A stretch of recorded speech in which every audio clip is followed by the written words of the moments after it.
live? We're on now, buddy. Are we on now? Yeah, we're on. Yeah.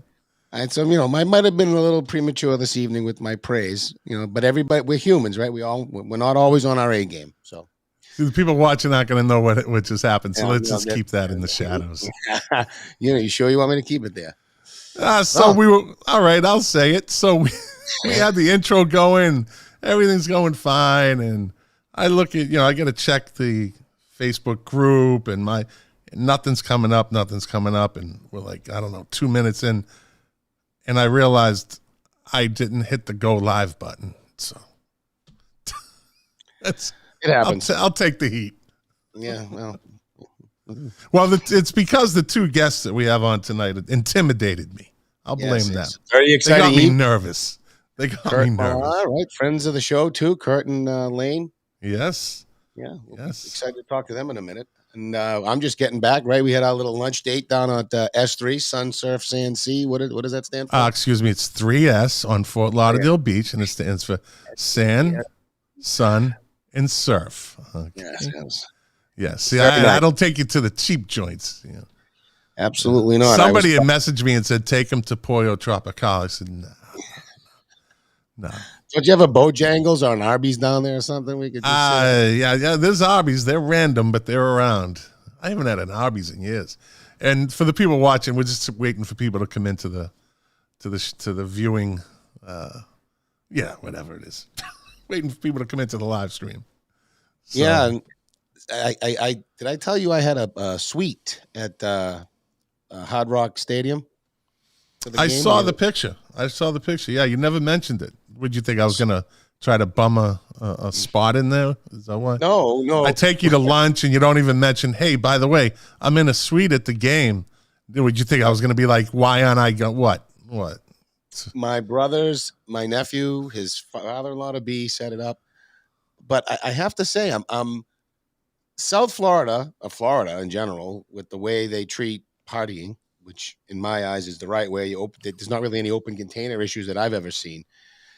But the suites, for some reason, I wonder if it's by choice? There's no alcohol. Was it by the owner of the suite's choice? Do they not do it? And no coffee. And that was all of the suites. You want coffee, you got to go find the coffee place inside the stadium. I don't know, probably because on an average Sunday during football season, it's 80 degrees. So who's going to be drinking coffee? Okay. It's not like you're at Foxborough Stadium and that's with one of the guys in the suite. He goes, "You're so New England." Yeah, this isn't fucking donuts. No. Anyway, all right. So tell us who we have on tonight. Yeah, so we have Kurt Millar and Layne Pettrie. Both are candidates for open seats. Kurt's interested in talking to us about Precinct 2, and Layne is interested in talking to us about the school committee. And I actually, to be transparent, as part of what we've been talking about with regards to the schools and the school committee and there's been an addition to there's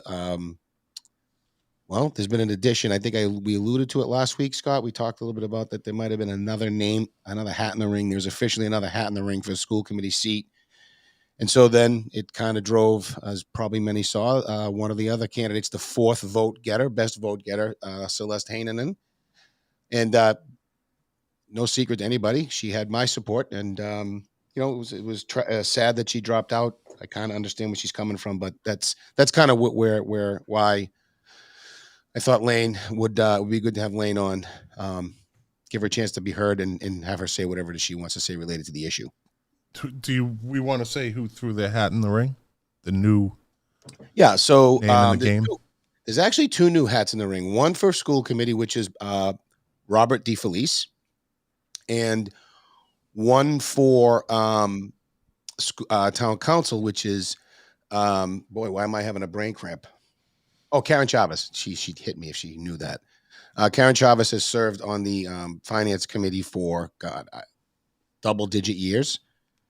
So she has an interest too. So she's kind of thrown a wrench in this. And so for the town council side, when we talk about it, for Precinct 2, it'll be Kurt, John Munson, and Karen Chavez. And the process to how these candidates get selected is what? Okay, so that's a good question, and I'm glad you brought it up before we bring Layne on. Let's just talk about it from a 30,000-foot view. When a seat is open due to a resignation or, I don't know, whatever other reasons someone leaves a seat open and that term has not finished, that 4-year term has not finished, someone has to be appointed. They don't do another election. By rules of the charter, on the school committee side, and this is really messed up and I want to change this, but the school committee side, it's a combination of the two boards. So the two bodies, the council and the school committee, vote. Anyone can nominate.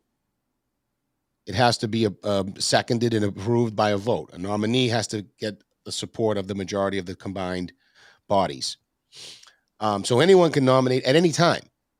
And so the reason I'm glad you brought that question up is, regardless of what anybody thinks, and there's some opinions that we'll get into in a minute, there's nothing on paper that is wrong with what has happened. If that makes sense? Nothing on paper with what is wrong with what happened. So there are some folks who are upset. I might be one of them that they've introduced Coach DeFelice at this point. I'm not sure if I am or I'm not. I do think he'd be a great add. But I also think Layne, and maybe we bring her on. I think Layne would be a tremendous addition to the school committee as well, as I did Celeste. What I respect about everybody there is they've all run. Bob ran at one time, so they all wanted to give their time. In this particular instance, the timing might be questionable. In what way? The rumor mills are circulating, but here's what we do know. The baseball coach position has changed. Okay. And I want to be respectful, careful here and not say too much, other than some folks believe because the baseball coach is a son or a relative of the coach, Bob DeFelice, that's why he wants to get on the board. And the other side of the coin is that has absolutely nothing to do with it.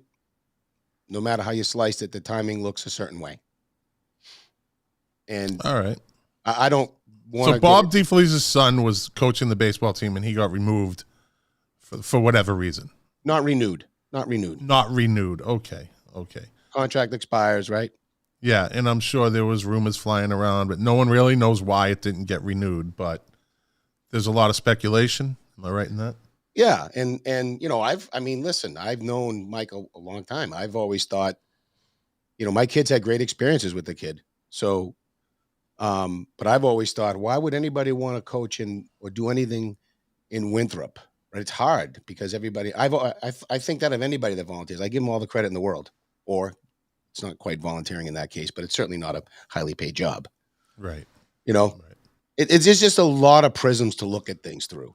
What about the other candidate that threw her name in the hat? Karen.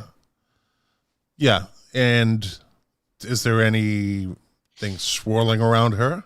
No, not really. So then, people that want to make assumptions, Well, right. I think people, if anyone knows anything that wants to, paint the clearer picture, feel free. I mean, I think just that he volunteered it's enough.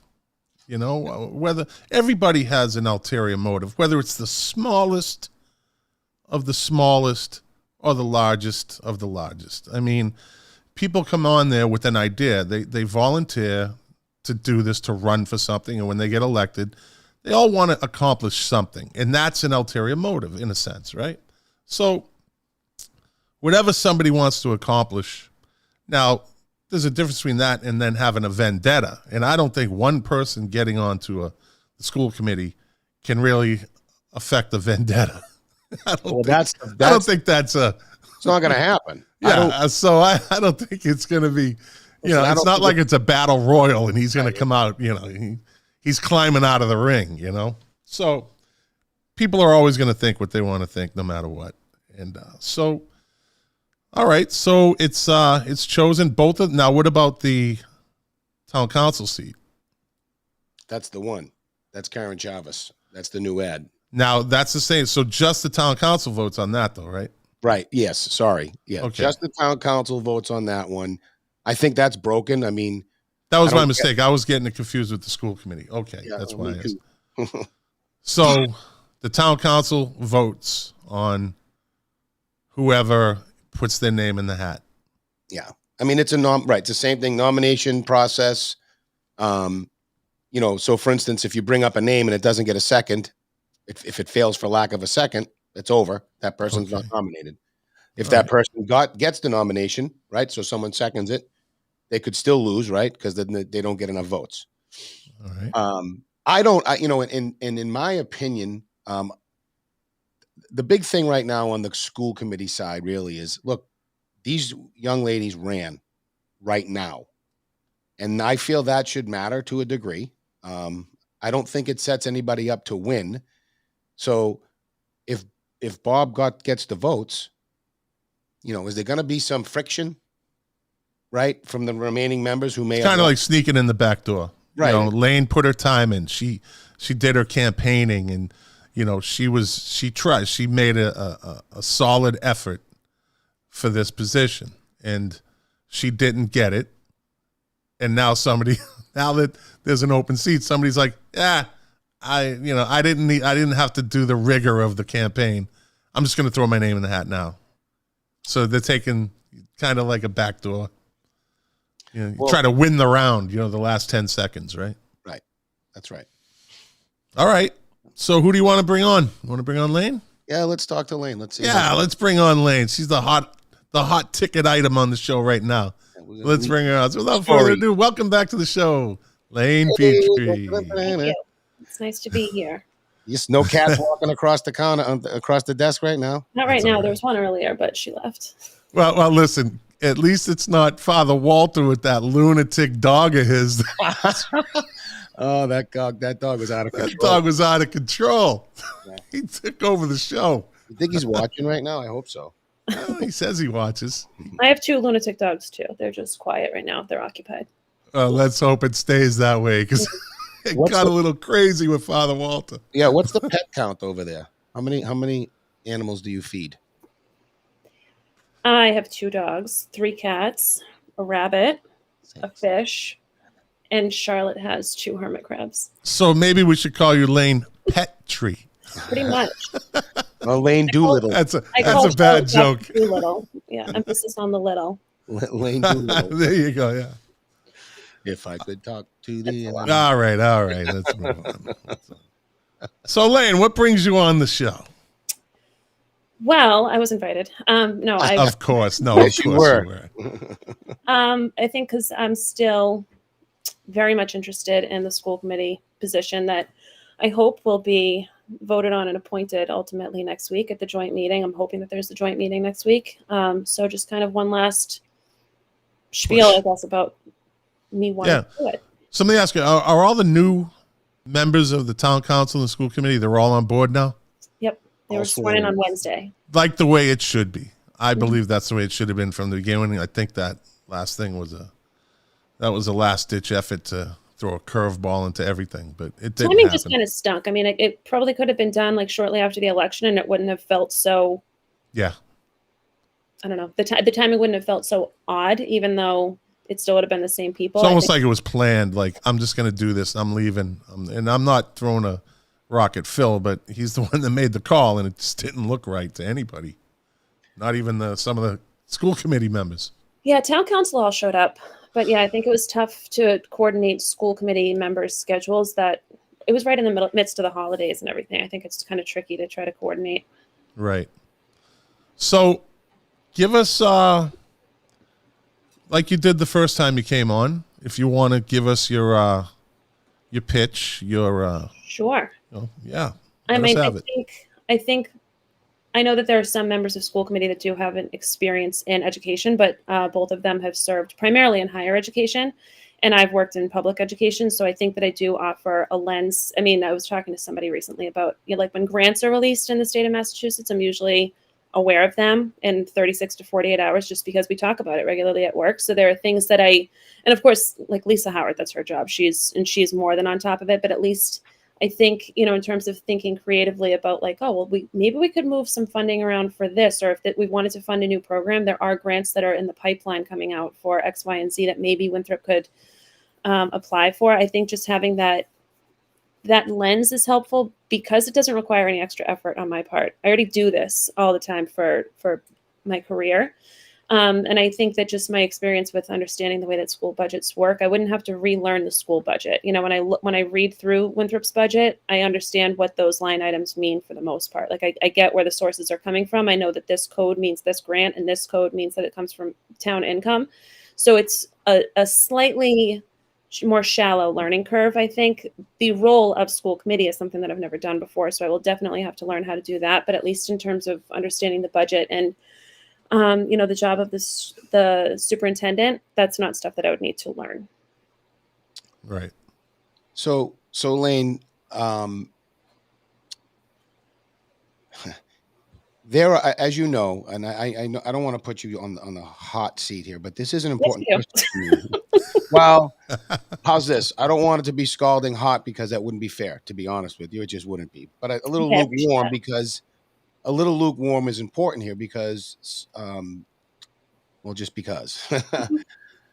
Well, this is a different scenario, and I'm sorry to interrupt you, Tom. Yeah. This is a different scenario now. When you were campaigning, and that's when the hard questions come. The harder questions. I mean, Todd might have a hard question now, but the voters already voted. Everything is said and done. This is an appointed position now, so right. To throw a 100-mile-an-hour fastball at you right now wouldn't really make any sense. Right. Not to me, at least. No. So one of the things that I have always been pretty vociferous about is my concern about parents having knowledge. Mm-hmm. And there's been a recent event at the schools. We had a teacher who has had 3 incidences since I've been paying attention. Currently has had a write-up and didn't manage to keep the job. Okay, so still working. However, we don't get to find out as parents how this was adjudicated, even though it was adjudicated. It's over. If I believe the rumor mill, it's not anything we have to worry about in terms of really horrible stuff, predatory stuff. That all being said, help us understand. You're on the education side. Help us understand how we as parents can get comfortable with that, or put me in my place if am I overreacting to something like this? And I know it's hard because we can't share the context. Right. And I'm trying to think in my own experiences as an administrator who has been part of disciplinary meetings, hearings, and has taken disciplinary action against staff. And I have never shared with a parent when they've asked what the outcome of a disciplinary meeting is. And a lot of that is, there are privacy reasons and mistakes happen. So there is a level of that. And I'm not saying that that's the case with this scenario. I don't know all of the information, so I don't know. But people are humans. So there is a level of not putting somebody, like putting a scarlet letter on somebody for having made an error. And I know that you're saying that there have been 3, so that's a different story too. But there is a level of privacy and protection. Sometimes it's for the staff and sometimes it's for the students as well. Usually if there's a level of safety concern, there has been termination. That has been an example of discipline, or it's just, don't worry, that person is no longer working with your student. We reassign them to a different school or a different caseload. So safety is always a concern, and that's always managed. And with those scenarios, we will give a response that's not, this is what happened, this is what the outcome was. To answer your question about how parents are supposed to feel comfortable with that, as a parent, I actually don't know what the answer is. Because if something were reported to me, granted my daughter's in kindergarten, so kindergartners are not always the most reliable reporters. That is very true. She is for the most part, but if something were to be twisted or something, if I had a concern, let's say, and I was genuinely concerned about what might be going on in my daughter's school, and I asked about, hey, what happened, and I was told, don't worry, we dealt with it. I think as a person, as a parent, it's hard not to be concerned about that. So I honestly don't know how to answer that question for you. So when I was a union steward in the federal government, and what would happen in our situation if a supervisor got disciplined or a chief got disciplined? The bargaining unit members never found out what the punishment was. Mm-hmm. They don't want to let that out because now that person, that supervisor, loses whatever credibility, respect, and then it just, and if you're in a school, let alone, a working unit at, say, Miami International Airport with his 600 officers, working 24 hours a day, doesn't bode well for the person, for the supervisor. So teachers are in that kind of same category. I don't think it would be good for that person's image, because then students start talking. Parents tell the student tells the other student, and they're going to go in this guy's room or this lady's room, and she's going to get zero out of these kids. It's also hard for them to maintain a professional relationship with their colleagues and supervisors if that information is publicized. That's really challenging. And then if you think about more globally, if the punishment is released for whatever the crime might have been, you kind of set the tone for, hey, if you want this to happen to this person, all you have to do is say that they did X, Y, and Z, and this winds up happening to them. And you don't want to set that. And I also think that there's a level of respect for that person's supervisor. If they say that it has been dealt with and has been managed, you want to be able to trust it. Again, as a parent, it's hard what did you do though? Like, are they still going to be able to do or say those things around my kid? It's hard as a parent, but as a professional person, you do want to give that level of trust and respect to that person's supervisor that they did address the issue appropriately. All right, so we've kind of shifted, and I'm just going to take a little issue with both of you on this because A, there's kids in the mix here, which changes the equation radically. Mm-hmm. B, in what way? Okay, you actually have an unspoken, but this is happening. There is actually, you've seen it probably, Scott, Turtle Boy. What is it? Teacher pedophile of the week ads for the teachers that are sleeping with the students. That is not appropriate. But that's not the case here. No, not in this particular case. But what I'm saying is the rule that gives this type of protection from parents finding out what is in the same room as their child, it changes it. If the person's a monster and your kid's in the room with that person. What I would like to do, my friend, is next Monday, you and I will have a nice debate on that particular subject. But right now, it's about Layne. Well, and when you're talking about actual crimes against kids, it's a whole different ballgame. And those things usually do wind up making it to the news. I mean, if Turtle Boy is reporting on Todd, I'll tell you something afterwards. You and I will have a private discussion afterwards, and I'll let you know something that. But anyway, but in the long run, I just want to kind of take it back a little bit. It changes the game. That you can't deny that. Kids are more vulnerable than adults. And it's not, and you can't, and it's not. And I just want to also say, I can't let it hang out there. Well, you don't want to set the tone that you can just say anything and the teacher will be charged. That's not true either. It's really not that easy. It's not. You have to have a credible witness. You have to have a willing complainant. And that, so anyway, this is about you right now. I asked that question because we do have a scenario that we just talked about in the schools. And I just wanted to bring it back to the beginning of this discussion where we talked about a coach whose contract wasn't extended. Is the in this particular case is the management being meted out fairly? If we're going to talk about fair, I don't want to go down that road. It was the only reason. I just wanted to throw it out there for discussion. But the question is on that: do we know why his contract wasn't extended? I mean, we only know rumors. Then it can't be debated. Mm-mm. Yeah. So Layne. Yes. Other than great budget management, which is very key, Important stuff. And very important stuff. What else? Could you be swayed by your? And this is again, it's a big question, and I probably asked you this.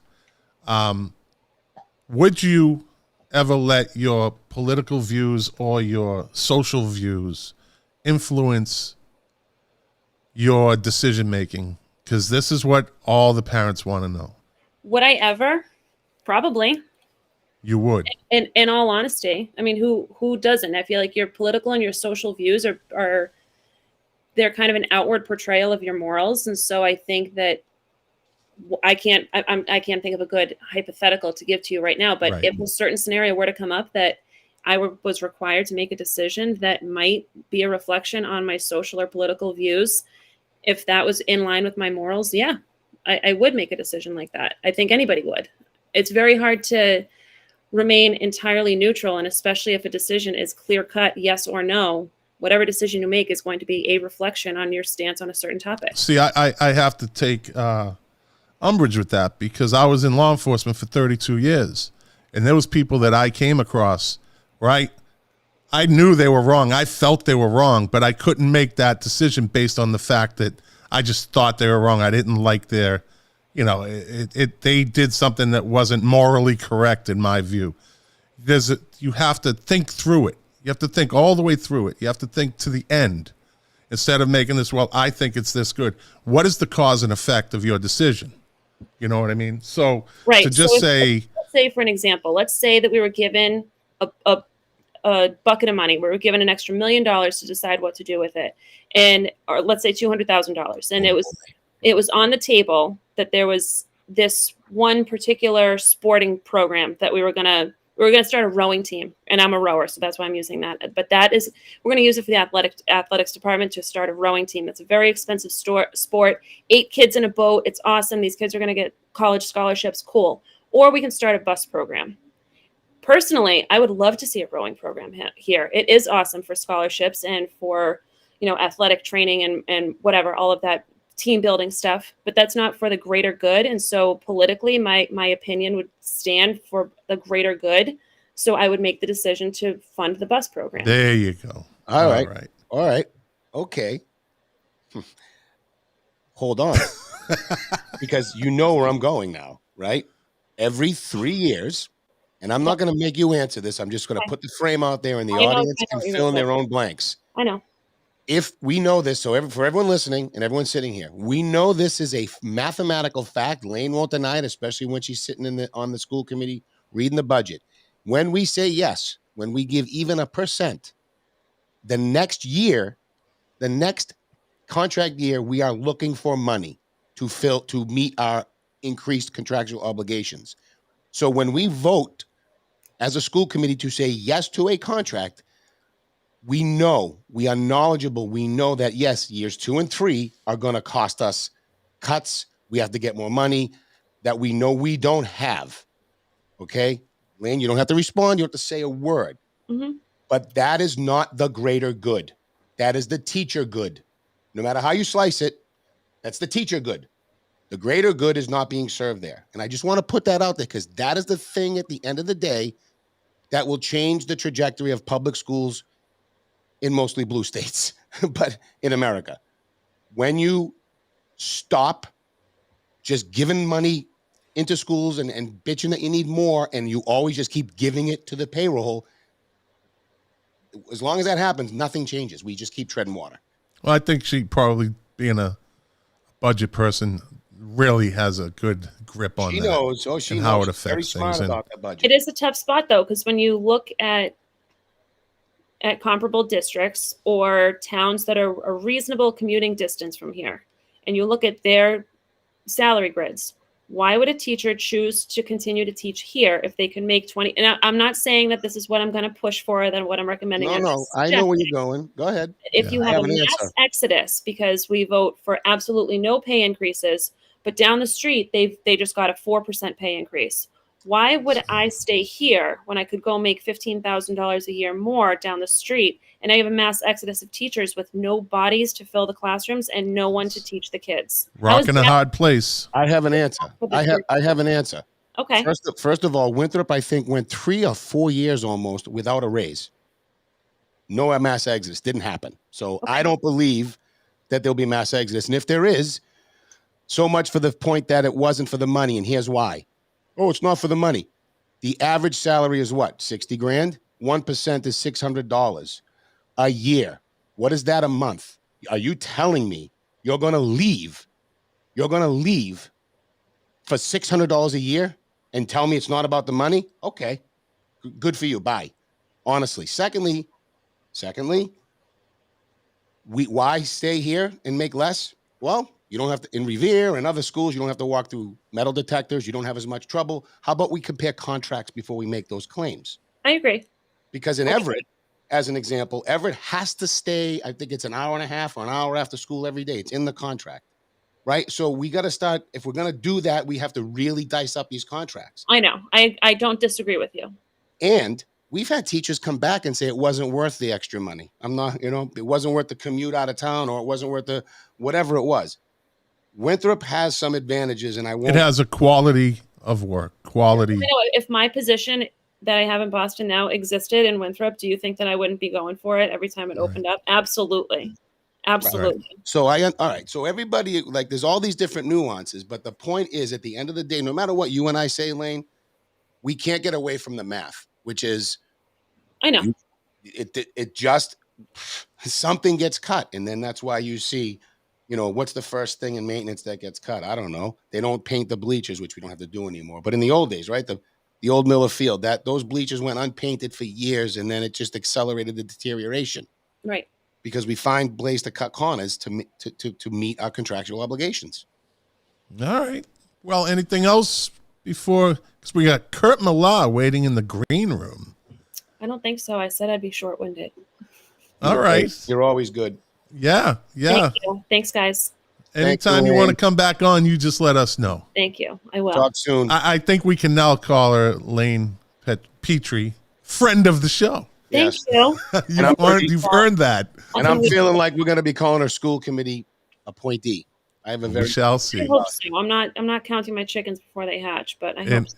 Thank you. And like we told you before, we're going to be watching. Thank you. Please do. Good. Thank you, Layne. All right, Layne. Thank you very much. Bye. Good luck. Good Thank luck. You. All right. There she was. All right. She was. She's always good on the show. She's very good. Yeah, very confident. More of her. Yeah, very confident, very knowledgeable. So she's good. She keeps us in our place too. She's honest. Yep. She didn't give me the political answer, the politically correct answer. She's honest. So that kind of bodes well with me, but I'm not a school committee member or a town council member voting. So. And on that note, what can Kurt Millar for us? What's he going to do for us, Kurt? I don't know. Let's bring him on. Our second interview of the night, Kurt Millar. How's it going? All right. Nice to be on. Yeah. It's going to be easier for you. She's a tough one. All the energy. She took the life out of me. I know you have a lot of input towards the school committees, Todd, so I can understand that. Look at Kurt, everybody, with the professional mic, just like me and Todd. He came ready. He's headphones, everything. You got my vote already, buddy. Not that matters. I use the headphones for everything.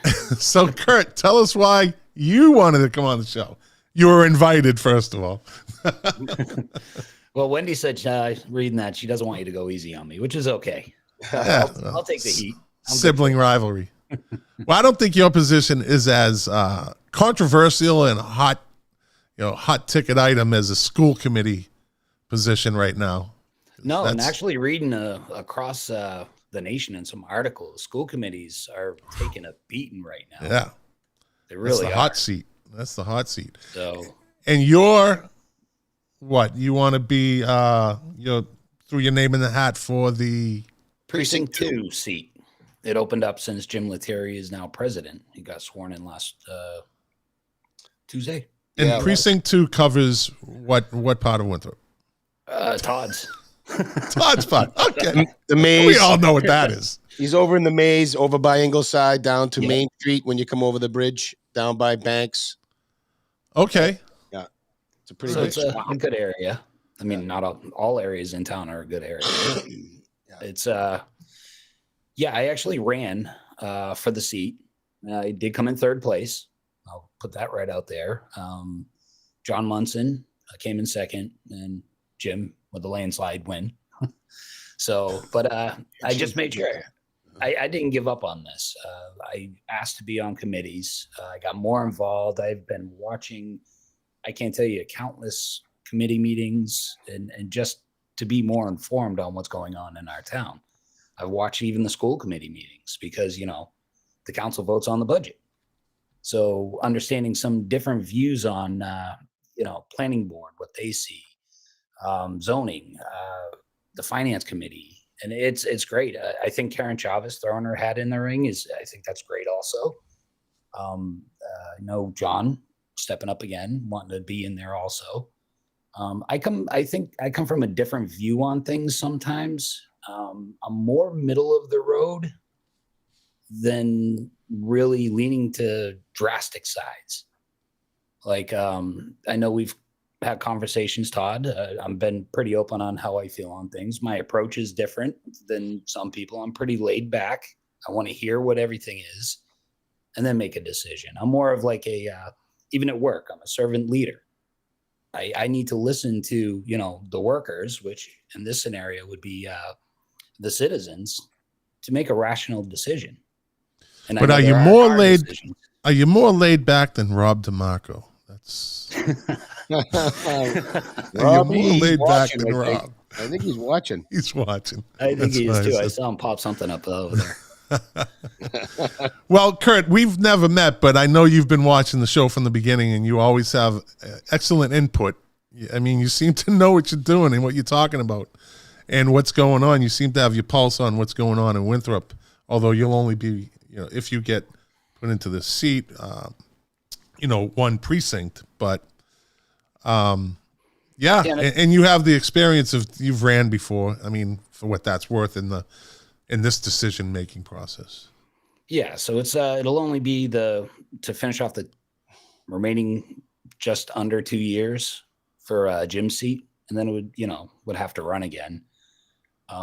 But like I said, I didn't want to give up just because I lost. Didn't mean I didn't care about the town anymore. I didn't disappear, and a big thing for me is I don't like putting out there that. A lot of times I see people like take pictures and post them up on Facebook and oh, look at me, look what I did. I'm not that kind of person. I do it in the background. And I know in politics, you're really supposed to do that kind of stuff. For me, I'm not that kind of person. I never have really been, I'll throw some things up on Facebook, but nothing, to toot my own horn over and over again. I've never been like that. I don't want to be like that. I like listening to people. I have to do it day in and a day out of my regular job every day. I manage budgets at work. I'm constantly looking for loss elimination. Not only that, I do maintenance planning for machinery. So I fully understand what it takes to really listen and understand when you get a grant, it's sometimes nice to get a grant. It really is. But you also got to look at what is the cost long-term of this grant? What is it going to cost the citizens? So when I hear, we accepted the grant. Well, how are we going to pay for it when something breaks on that grant or something's not working on the grant? Where's that money going to come from? So and other things, and I'll be straight up, I was against Miller Field. I know you brought that up. Can you guess why the main reason why I was against Miller Field? Override. Zero maintenance plan included with that. That's Oof. So do we know how much it's going to cost for a new field in, I think, 5 years? How old's the Miller Field now? 4, 3, 4, right? So Well, how it's old's the new average school? It's 1 year younger than the new school. So it's about 8 to 10 years you got to replace that field. And it's not like $1,000 to replace it. Oh, those We're surfaces talking are expensive. thousands and thousands of dollars to replace it. I guess maybe they'll have to raise the garbage fee. Wendy, Pay for that. Wendy, what do she's on something about that stupid trash fee. Which So is that- what that's another topic for next week also, Todd. Yeah. want to So that's discuss where that. I can come at a view of, I'm not a yes man. I cannot be influenced that easily to sway me to say yes. Oh yeah, I'm just going to go with what you say because you're you. I will not do that. I'm on the board of license. I've gone against some certain things because I just don't think it was the best for the town. I was on the Charter and Ordinance Review Committee. It was a little COVID kind of hurt that, but having two members of the committee also running for a seat kind of threw us off track on getting things accomplished. But I also want to keep looking at ordinances and working towards them. And I want to be an improvement for the town. I don't want to be just one of the group. If you get put into that seat, if you get voted into that seat by the council, I'm aware of only one person, one town council member that actually takes the time to sit down and tell his constituents, I'll be having coffee down here, come down and meet with me. And I know it's Rob. Rob does it. I don't know how often he does it, but he does it. I don't know of any others that do that.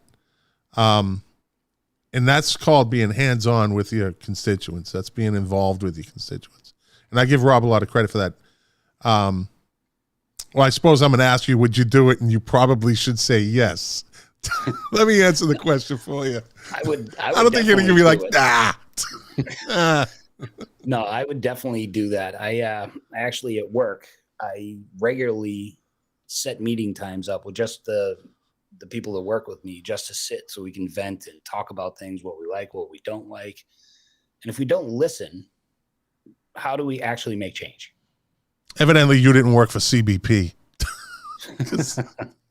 They didn't listen much. They just told you what to. Anyways. So, yeah, I would be holding pretty regularly meetings. I think that is hugely important. And it's not just about precinct 2. I mean, you always have those meetings open for everybody in the town. Everybody, I suppose, yeah, because you'll be sitting on the board and you can look over at Rob and say, what's up with your people, man? What's up, Rob? Well, so that raises a question for me, Kurt, because, I've been at meetings with you. I think you ask a lot of good questions. I think you bring a lot of good counterpoint to bear. We spoke recently about the, people are calling in. And then they did. Then they hang up. But, at the end of the day, at the end of the day, what we need on that council is we need people firmly to stand for something. Right? You mentioned that you try to be middle of the road, which is, I get it, because that's what everyone should do. But in every issue, you need to stand for something, and you need to make hard decisions, and you need to piss people off. Yep. I don't know that 100%. you've ever done that in your life. I mean, you are a nice guy. No, well, you come work with me. You'll see I have to make some pretty tough decisions. And when it comes down to it, yes, when there is a scenario that I need to make a hard decision, I will make that hard decision. And you can. So every day you're in a leadership situation. I know you might want to lead to sometimes about the flag. I think there's an appropriate place in town for it, and that's the culture center.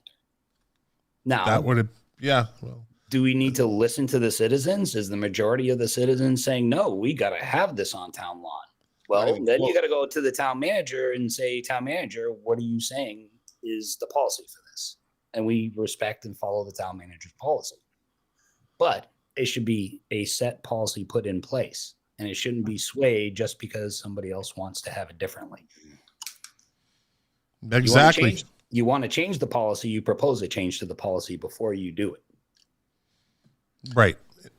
Well, that's what happened with the last guy that did that, and we see where that got him.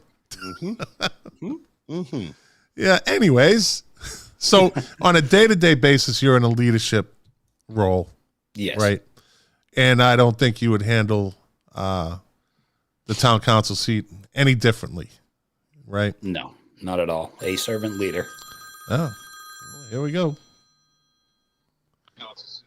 You're on the Winthrop Votes live stream. Who's this? This is Wendy, a resident in Precinct 2. Friend I'm of the outta show. here. See you outta I later. am friend of the show. However, I'm going to do my sisterly duty. Yes, I know I'm a town employee, but I am calling as a resident.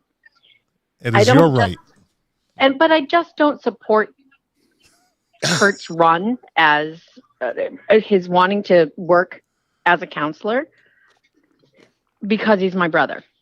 If I really didn't feel that he was qualified, if I didn't think that he had the right mindset for where we are politically in Winthrop, where he can hear the jibes, take everyone's negativity, take the positivity, and spin it in a direction that's going to make it what's the best outcome, which is financially responsible, which is somewhat socially acceptable, maybe. But at the same time, he's the kind of person who does take all of the things that come at you, weigh them, but it's not an emotional response that you get. And this is part of the reason why when he initially ran, I did support him. And I would love to see him in there now as well. I think that he's underselling the level of budget experience that he has, the level of creating long-term plans for capital investments that he has to do. I really think that, and yes, do the other people have things to offer? Karen Chavez is brilliant and knows our budget inside and out. I know that there's a couple of people on the committee who would love to have her there. Jim himself has expressed that Karen would be a great addition. And then, when you have John Munson's more socially active and socially minded in terms of the way the world is going right now. So there's three very different people. And I would hope that the council really takes some time, doesn't just look at what is on paper for these people, but maybe actually spend some time to talk to them. Ask them some questions themselves and not just go, okay, we got these three people. These are the three. All right, hands up if you want this one. No, okay, you're out. I would really think that it's because of where we are, it would be a much more thorough ask. But do you think, Wendy, do you think even if, say, they decided to go with an interview process, for instance, right? Instead of just a personality or a friend thing, right? Do you think anybody on that council would change their mind in any way, shape, or form in that position? I think they might. Part of it's because we have new counselors on board as well, right? And at the beginning of the show, I mentioned ulterior motives, right? This is a perfect example of anyone on the town council that has an ulterior motive has a candidate to choose from, whether it's Kurt or the other two.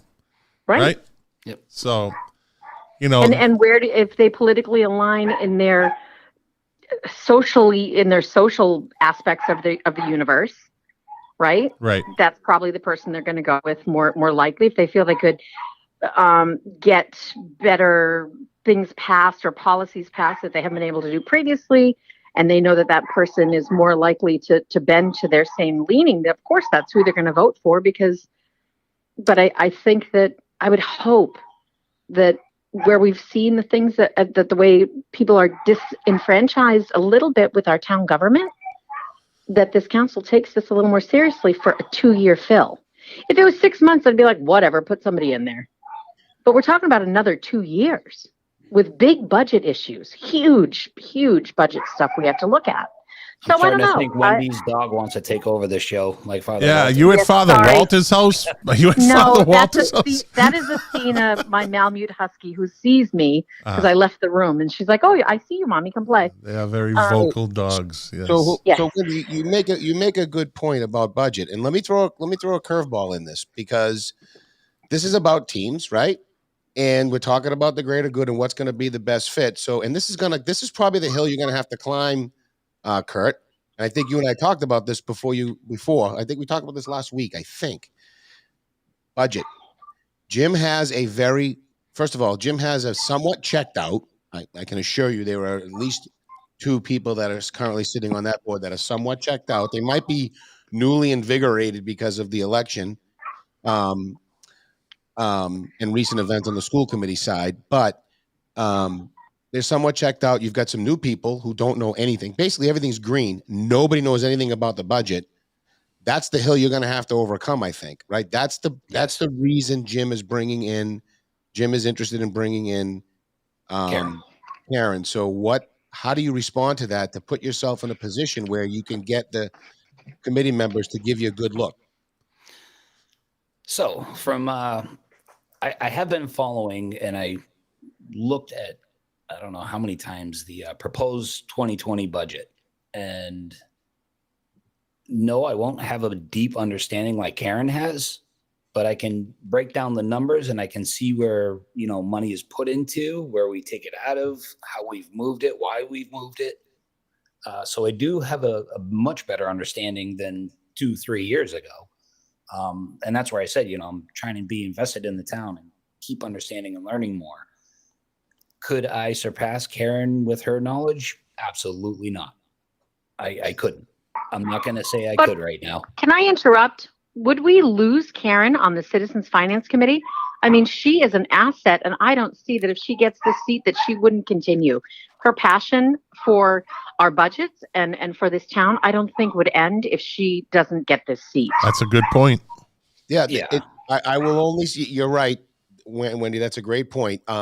However, I think the concern for Jim, just to, again, throw it out there because it's going to come up, there are committees that need to be chaired, led, and finance committee being one of them.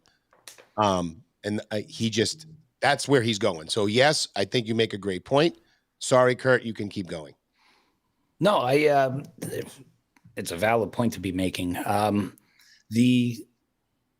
Like I said, I will not have the knowledge right off the get-go that Karen has had for so many years of being involved in this, or Jim.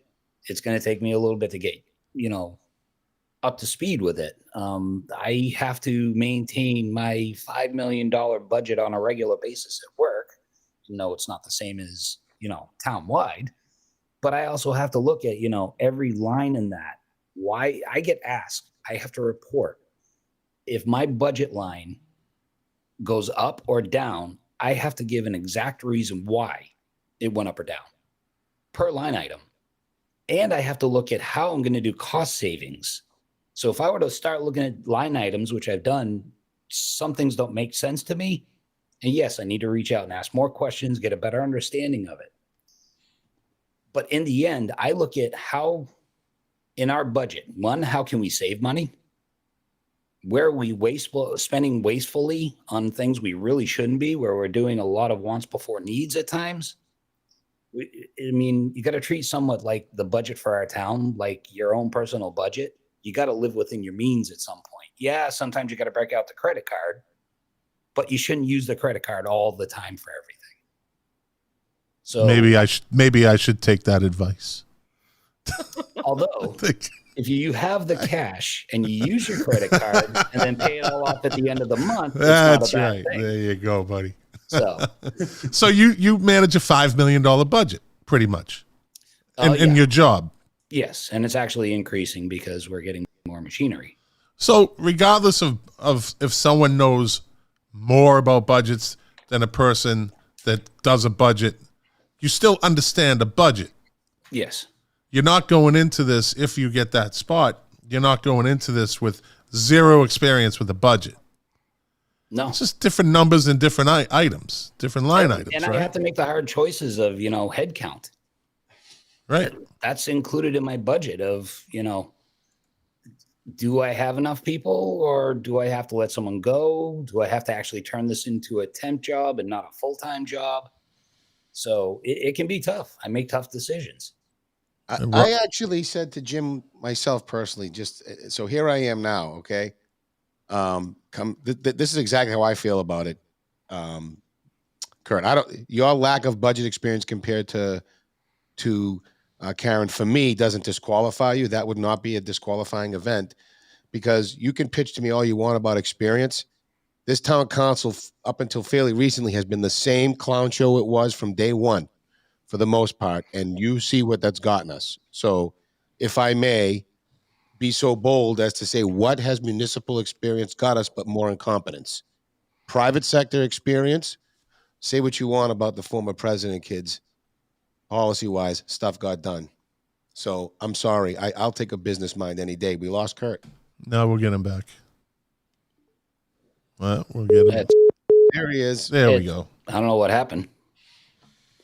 I think your sister had something to do with it. Yeah, she's probably messing with the Wi-Fi in the house somewhere. Sabotage.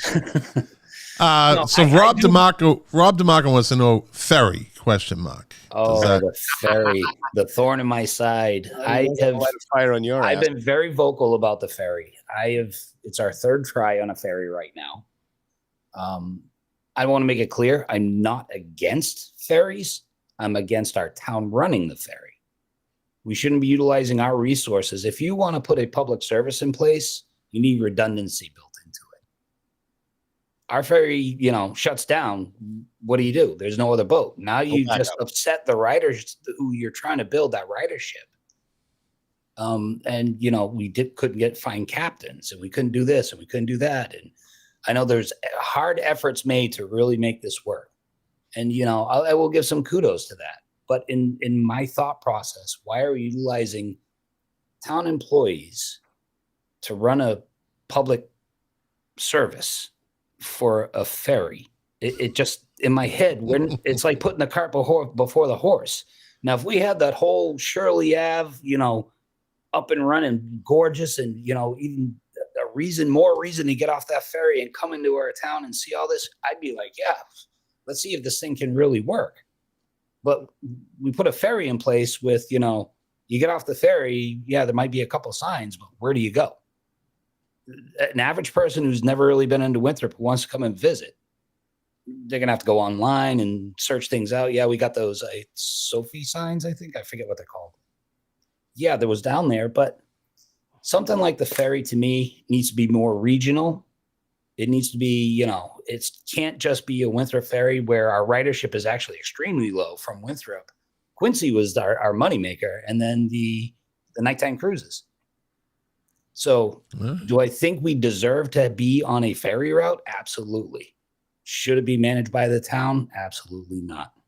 All right. Somebody wants to know, what would Kurt like to see happen to the middle school site and rink? That's Hannah, I think. Was it Hannah? Is it?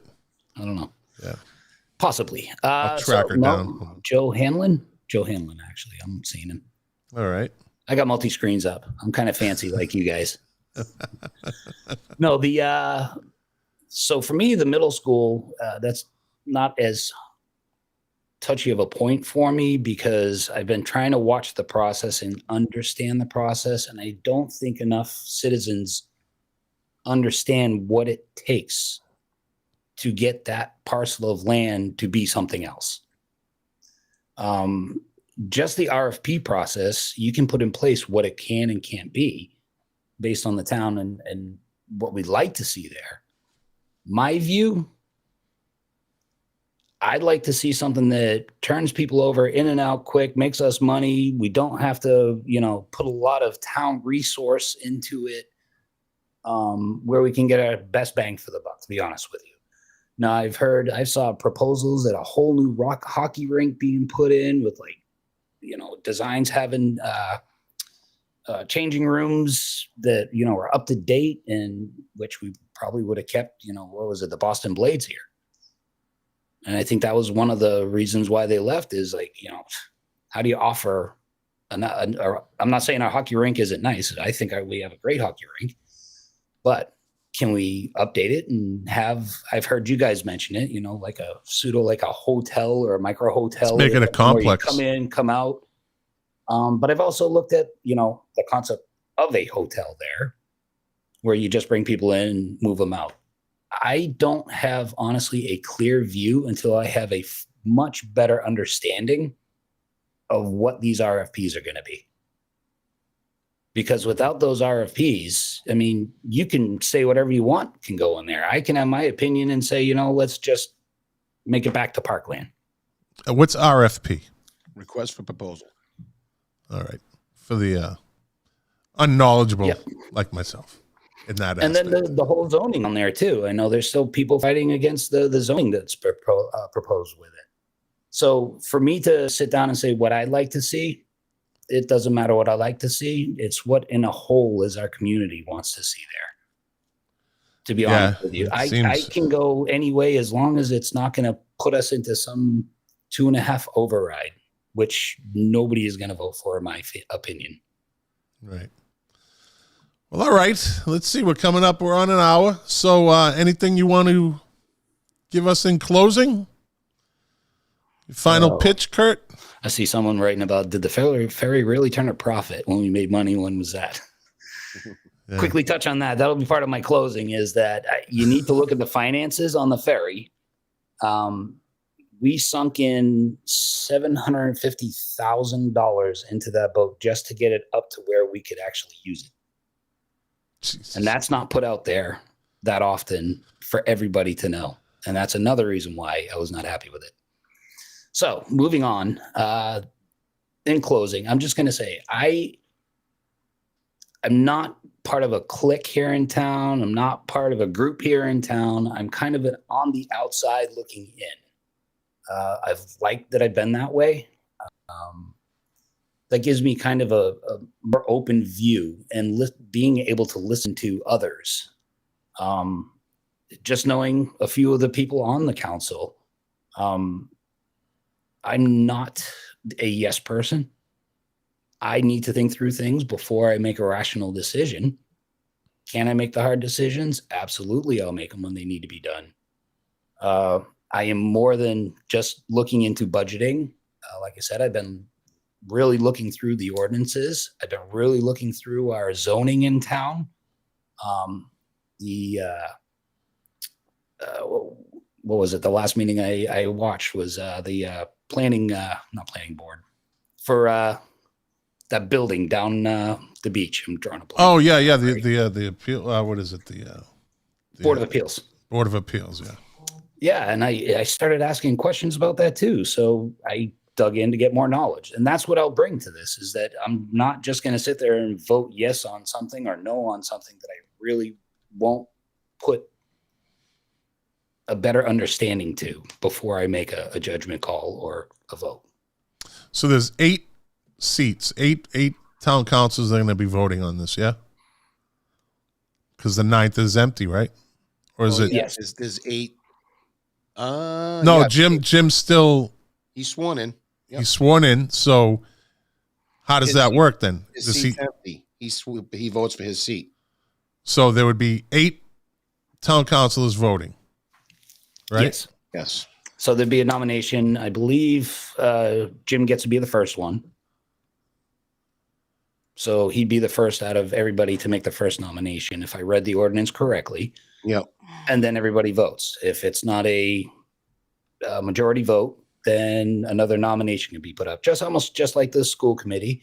The one big difference that I like it that's tied into this ordinance is that if you ran and you got 35% of the vote, you get the seat. That's in the ordinance.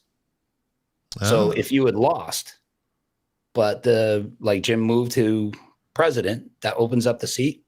If you ran and you got 35% of the vote, you get the seat. Wow. So that, where we were discussing before, voter intent, that's kind of mixed in there with that. Yeah. So I'm raring to go. So how many names are in that hat? 2 or 3? From my understanding right now, only 3, but it's open to anybody. So 3 names, and Rob said 5 wins, right? So that, I don't know. What if it's 4, 2, and 2? 4 wins? Yeah. Well, you don't vote. Do you vote for all 3 at one time, or do you vote the first? No, you have to do a nomination first. Right. So if Jim nominates Karen, Karen gets the nomination. That's it. Is it over? She has to get the majority of the council to vote for her. Yes, it'd be over. Okay. Okay, I get it. So it's not all at once. It's each candidate gets nominated, then they vote on that. And if she gets nominated first, and gets all the right votes and gets 5 right away, then that's it. I believe that's exactly how the ordinance reads. So, Okay. Like, Interesting. yeah. Interesting. I hope we enlighten some people tonight on these things, because these are the things that really no one knows behind the scenes of Right. how this really works. So it's pretty interesting stuff. I appreciate you guys having me on. Yeah. Yeah. And what is it? It's next week, right? Yes. Rob, someone put on, the letters of interest due by the 15th, nominations on the 18th. All right. So nominations start on the 18th. So I actually jumped the gun and put my letter of interest in for consideration before the new counselors were put in. So I'm gonna send it back in so all the new counselors actually get it. There you go. That's on my list to do tomorrow. All right, Kurt. Well, good luck.